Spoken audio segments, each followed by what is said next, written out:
ปลุกน้ำอะไรปะยังไงปะ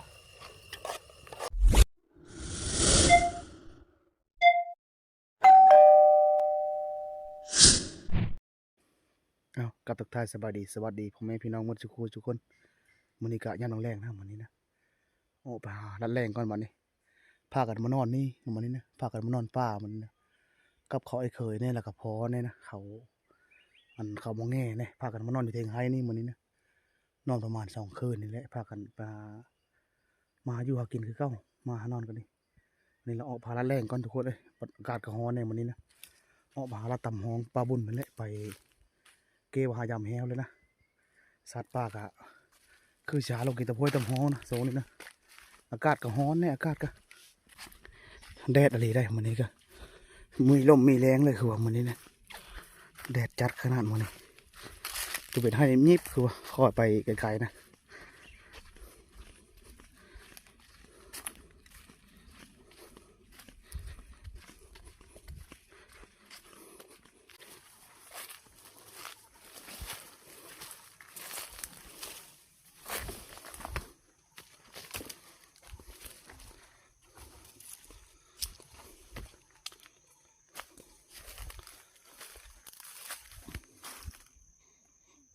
ก็หมอให้คงนี่ยังบ่ทันเป็นมาอยู่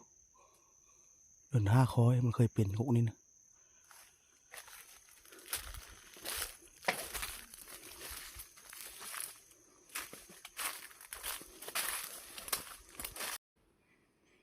น้ำเทนิกแห้งมาเลยแต่ปลาบุญนะแห้งหมดทุกบ่อนเลยมารอบก่อนนะยังอยู่น้ำอยู่หั่นนะมาอีกรอบนี้แห้งหมด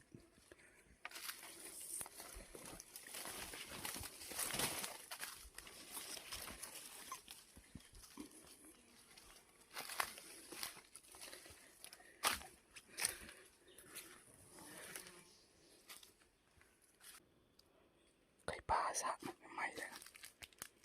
ไก่ป่าซะ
น้ำตอนนี้แห้งมาเลย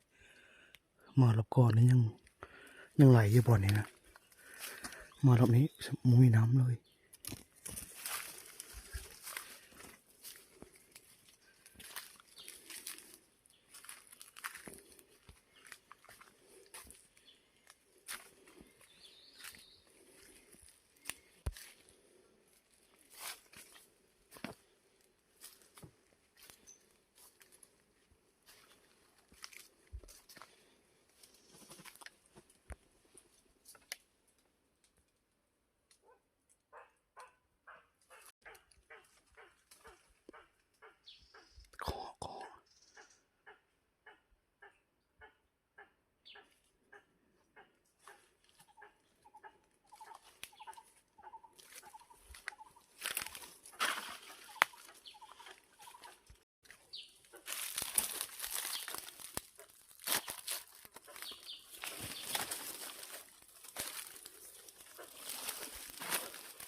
เรียบร้อยแล้วก็เหาะนะ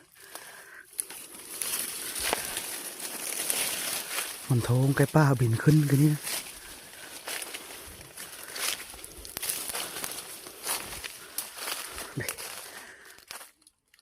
เรียบร้อยตัวนึงแล้วก็เหาะได้ก้อยแรกแล้ววันนี้นะไก่ป้าบินเตะขึ้นกันนี่แล้วมันโทงแล้วก็เหาะตัวพวกใหญ่เลย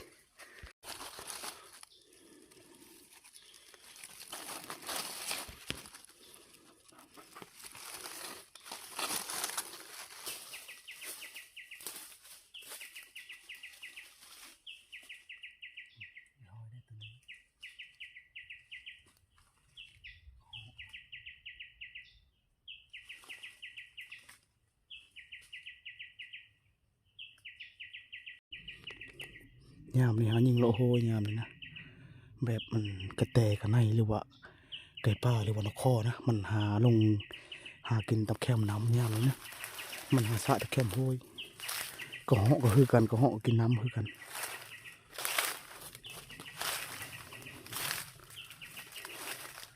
ตีไปนี่แหละ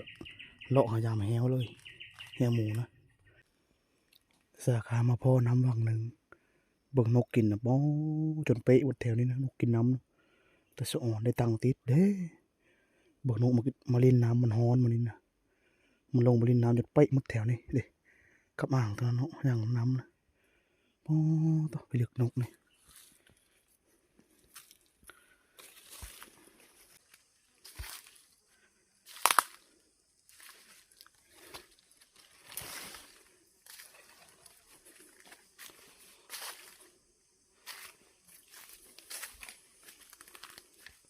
แห้งหมดเลยน้ำแถวนี้ก็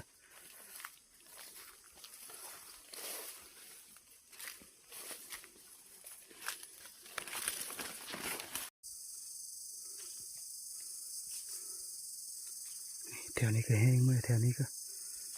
มารอบนั้นโอ้น้ำอย่างลายวังนี้ก็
น้ำก็แห้งหมดเลย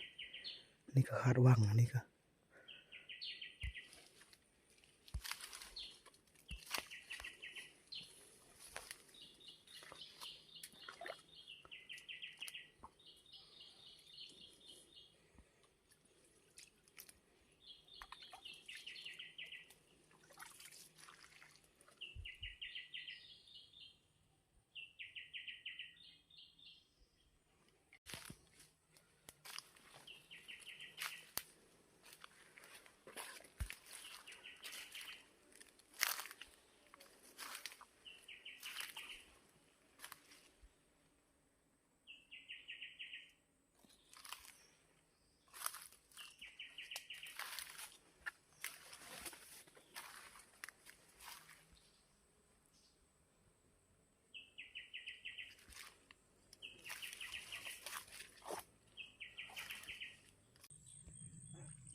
จอบก็เหาะตัวนี้บ่ได้ยิงมันซ้ำอย่าหายเลยอยู่คนนี้นึงก็เหาะตัวนี้ก็บ่ได้ยิงมันตัวนี้สัตว์ป่าหลายขนาดลงมากินน้ำตะเข็มห้องนี่นะทั้งก็เหาะทั้งกระแตทั้งกระไนเมื่อกี้อยู่นี่กระแตกันนี่บ่ได้ยิงมันนะชินะกระแตมันขึ้นไว้มันลงหันก็เหาะโถงเนี่ยก็เลยบ่ได้ยิงกระแตถ้ายิงก็เหาะกว่านี้นะคันยิงกระแตได้แรกกว่านี้จอบก็เหาะพิเศษกว่านี้นะโอ้ยอย่าหายคันยิงกระแตก็ได้ชิดอกกว่านี้นะ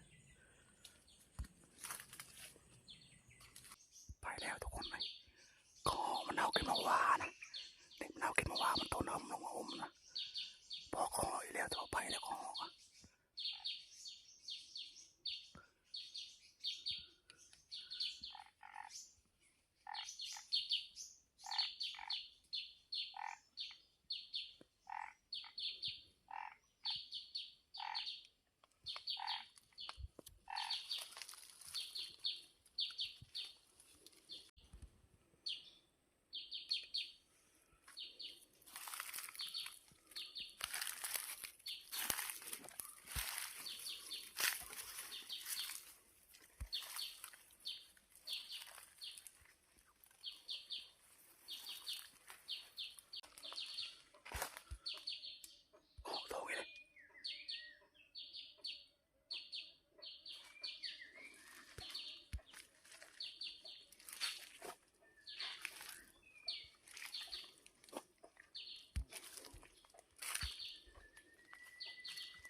โตไปสองโตเลยป่ะนี่ตรงอยู่พี่ตรงนี้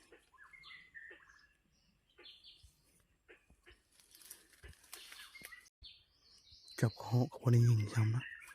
มันจอบยะใบตองกระดังเลยก็เลยบ่ได้ยิงมันพอก็เหาะสองโตอยู่บนเดียวนี่นะ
ลงมาแล้วเราเละเบิ่งแฮวกับหมูยังไม่ได้ลงมาอยู่ตามเบิ่งนะแถวนี้นะ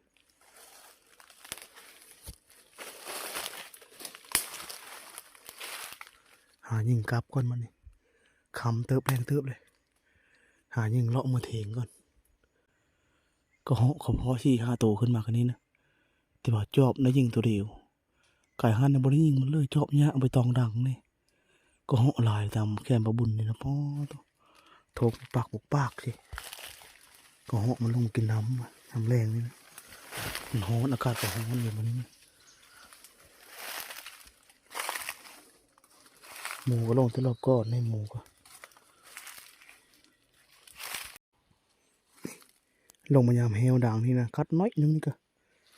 เนาะมันดูดไปหอนหันโบกเก่ามันนะขนาดแฮวอยู่หันแฮวนะเนาะเนี่ยมันก้าวไปโยบนึงอยู่หันสะโกโอ้ยถือเลยหมูนะมาดูดมันลงเลยหมูแต่ว่ามันบ่เจ็บแฮวมันลิมานี่ตัวนี่หมูตัวบางใหญ่มันดูดนะมันดูดอยู่นี่ไปนี่ดูดโบกเก่ามันนี่แฮวอยู่หันมันคว้างไปหันซื้อปะ ลงอยู่พี่หมูเนาะมันโดดนะลงคืนบ้านในตาบองน้ำนี่มันคนอยู่มันลงมาละมันโดดแถวนี้นะผู้คนผู้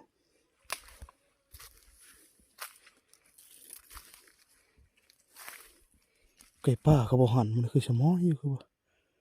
หมูได้โดดแถวนี้นะไปหมุนหมดแถวนี้ความคือนั้น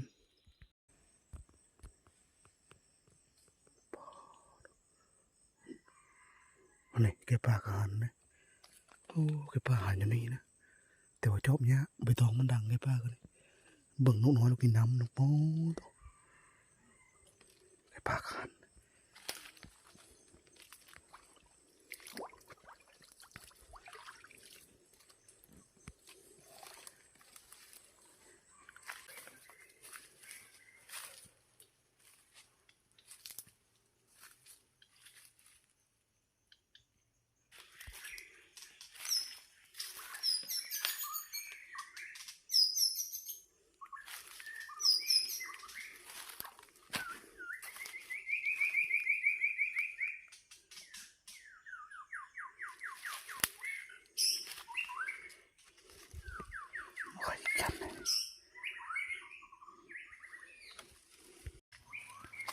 กลับก่อนคำลงแรงลงเลยกลับมือเทงไปแล้วก็เหาะเลยก็ได้ก็เหาะตัวนึงมาละแรงมันนี่นะก็เหาะตัวนึงก็กำลังจะบีบชลดมาแล้วจากไปทั้งเลยเสียบช่วยได้2ก็เหาะก็จอบนกคอก็บินปึ้งไปย้ายเลยพ่อเนี่ยยิ่งมันพ่อหลายอยู่ก็เหาะก็3-4ตัวมันนี่นะแล้วก็พ่อนกคอเนี่ย2-3 หมู่พวกแต่มันชอบเนี้ยใบตองดังช่วงนี้นะกลับก่อนมาเลยมาหอดเทงแล้วตอนนี้ก็ผูกแกปลาหันเตอร์แซ่บแกปลานะ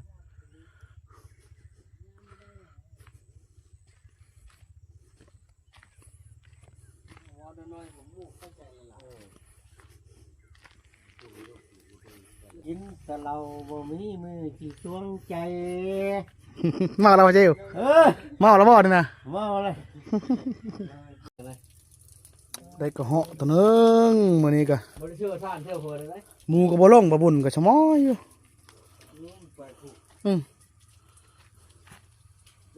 เคยหนึ่งเขาล่ะไม่ได้ไปหารัดแรงบ่เคยมานี่นะอยู่รัดเจริญเนาะจักลาย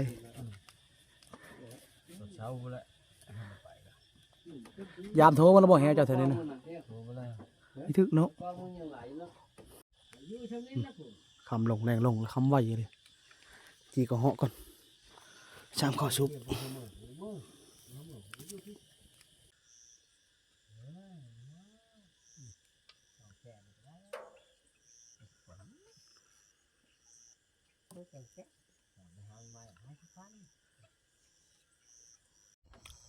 ถูกเคยได้ไปแล้ว เห็ดลาบมันเนาะเคยเนาะลาบก็เหาะกินแรงมาส่งโตโชว์มาเพลแล้วนี่จีแล้วก็เหาะก็เห็ดลาบเอา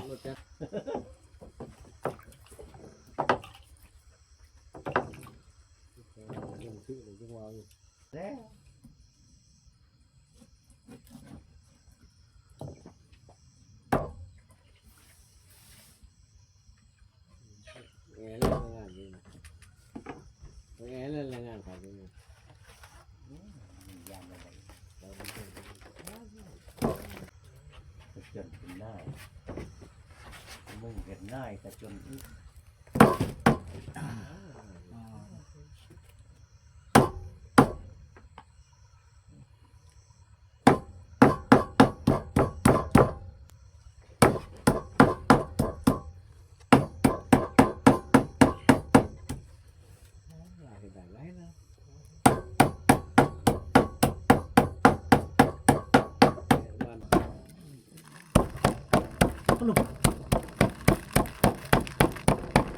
งานนี่เป็นดูแก่แล้วมันโชว์ผม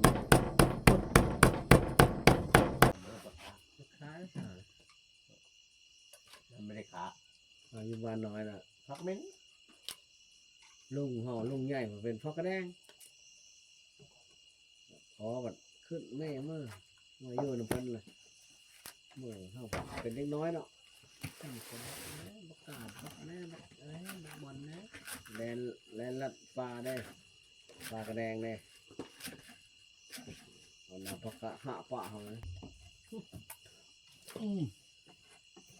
เลิกกินข้าว ลาบบ่ได้มาคิดกับซอยเชื่อเนาะเคยเนาะข้างเนาะซอยเชื่อนะคิดกันครับ คะโดยตักหากินแดง อยู่ขาเนาะบ่ หามันคือบักเน่านี่นะ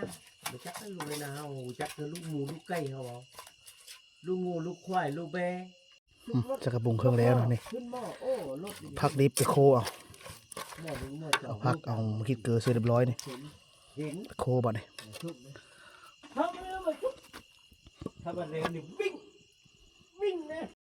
พูดอะไรปะยังไงปะแล่นคนแล่นอันเราทอดกำลัง สุกเรียบร้อยนี่เอ็กกินไม่เคยกินเก้าทั้งบ่ ไปเอาไปเห็นแล้วเข้าใกล้เลยนะ สุกเลยรับกับห่อเอา เพราะมีเห็นน้องมัน มานี่คิดข้าวแรกนี่ เอามา เสื้อข้าวไม้ก็ มึงพูดเลยกันดูเลยแต่ว่ากูไม่รู้จักภาษากูนะอ้าวเอา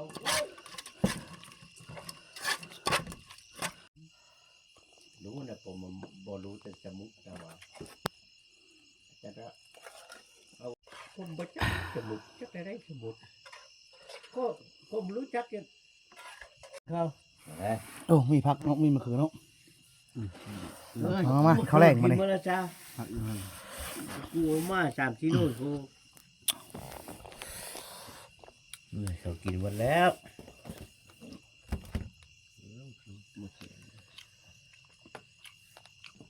คือชุกบ่ใช่คือชุก พักผ่อนเนี่ย ข้าวนี่มือชุกเลย คงยังมาเงินขม จ้า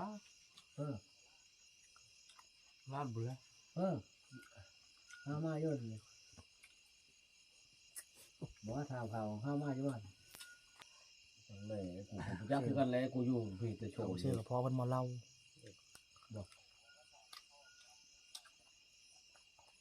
ตาอยู่หน้าเพื่อนเลยบอกตาอยู่เพื่อนผมว่ามัน แต่ดินชิลอน ตาอยู่ดินที่ร้อนนี่เด้ดินที่ร้อนไม้ละแอนเลย